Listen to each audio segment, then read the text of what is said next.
Hey everyone, welcome back. Today I am showing you exactly how to add background images to your Squarespace site.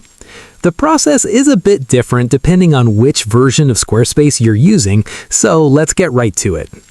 If you're on Squarespace 7.1, you add background images to individual sections.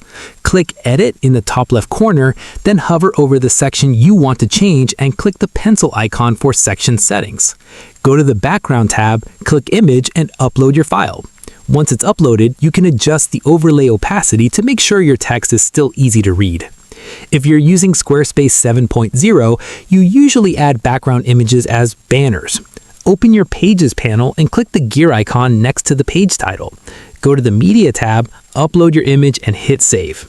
Keep in mind that in 7.0, how that image displays, whether it's full bleed or centered, depends entirely on the specific template family you're using. For a true site-wide background in 7.0, you can go to the Design panel and click Site Styles. Look for a tweak named Site Background Image or Page Background Image. From there, you can upload one image that will show up behind all of your site content. Finally, for the best results on both versions, make sure your image is between 1500 and 2500 pixels wide. This ensures it looks crisp on desktop without slowing down your mobile loading speed. Hit Save in the top left corner when you're happy with the look. And that is it. Your background images are officially live. If this quick guide helped you out today, please give the video a thumbs up and subscribe for more tech tutorials. See you in the next one.